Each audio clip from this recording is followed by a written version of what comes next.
आइए बच्चों, अब हम आगे बाल गोविंद भगत के बारे में जानकारी हासिल करते हैं कि दो पहरे आप उसके अच्छे से कर चुके हैं।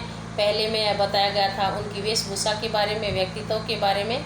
दूसरे में बताया गया था वे साधु थे और गृहस्थ भी थे, लेकिन साधु ज़्यादा बताए गए हैं। सब परिभाषाओं में खरे उतरने वाले जो एक विशेष बातें होती हैं साधु की, वे सब की सब बाल गोविंद भगत के अंदर थी।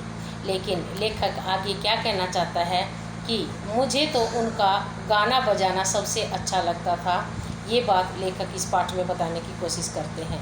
अब लेखक ने कहा है, इन सब के ऊपर मैं तो मुग्ध था उनके मधुर गान पर। मुझे तो उनका गाना जो है बहुत अच्छा लगता था। मैं तो उनके गाने को सुनकर मंत्रमुग्ध हो जाया करता था, जो सदा सर्वदा से ही सुनने को मिलता था। सदा सर्वदा में हमेशा से ही जो सुनने को मिलता था।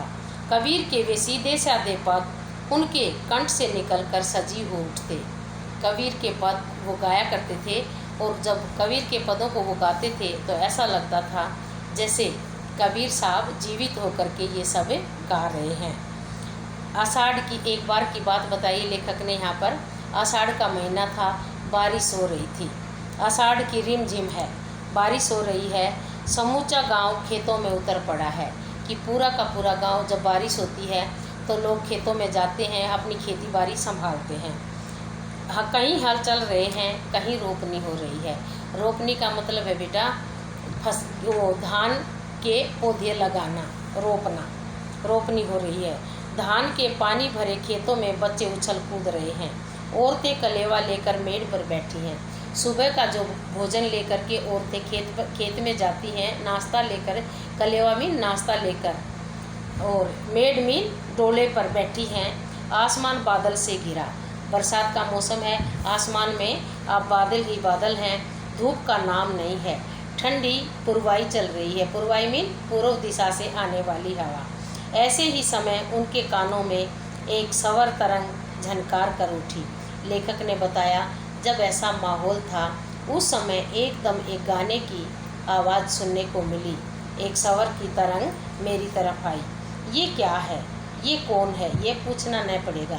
वहाँ रहने वाले लोगों को ये पूछने की ज़रूरत नहीं, ये सवर तरंग कहाँ से आई, क्योंकि सबको पता है कि ये बाल गोविंद भगत का गीत है। उनके बाल गोविंद भगत समूचा शरीर कीचड़ से लिथड़े अपने खेत में रोपनी कर रहे हैं। बाल गोविंद भगत भी अपने खेत में धान लगा रहे हैं और कीचड़ से लथपथ हैं। और धान लगाते लगाते क्या करते हैं ये इसमें बताया गया है। उनकी अंगुली एक एक धान के पौधे को पंक्तिबद्ध खेत में बिठा रही है। एक एक धान के पौधे को पंक्ति में लाइन के अंदर लगा रही है। खेत के अंदर पानी के अंदर क्या कर रही है, धान की रोपनी कर रहे हैं। एक एक पंक्ति उसकी लगती है एक एक उंगली से।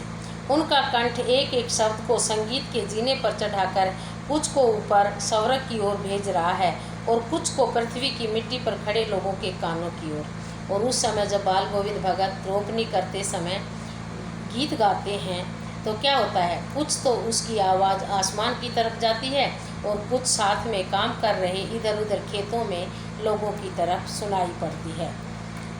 बच्चे खेलते हुए झूम उठते हैं। जब बाल गोविंद भगत का संगीत शुरू होता है तो जो बच्चे खेत में उछल रहे हैं पानी के अंदर, वे भी झूमने लगते हैं। मेड़ पर बैठी औरतों के होठ कांपने लगते हैं। जो कलेवा लेकर औरतें गई हैं उनके होठ भी हिलने लगे हैं। वे भी उनके संगीत को गाने लगी हैं। वे गुनगुनाने लगती हैं। हलवाओं के पैर उठने लगते हैं। क्या करते हैं, जो हलवाओं मीन हल चलाने वाले जो लोग हैं उनके पैर भी एक तान में उठने लगते हैं। रोपनी करने वालों की उंगलियां एक अजीब क्रम से चलने लगती हैं। सबके ऊपर बाल गोविंद भगत के सवर का जैसे जादू हो गया है। और जो धान लगा रहे हैं उनकी उंगलियां भी गीत की लय के साथ चलने लगी हैं। बाल गोविंद भगत का ये संगीत है या जादू। क्या बताया लेखक ने, बाल गोविंद भगत का जो ये संगीत है उसने तो मेरे ऊपर जादू कर रखा है, और मेरे ऊपर अकेले के ऊपर नहीं, सभी लोगों के ऊपर, वहाँ रहने वाले लोगों के ऊपर। बाल गोविंद भगत का संगीत नहीं, गजब है, जादू है।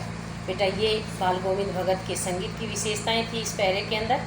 और अब आगे जानकारी हासिल करेंगे बाल गोविंद भगत के बारे में अगली वीडियो में। तब तक इसे ध्यान से पढ़िए।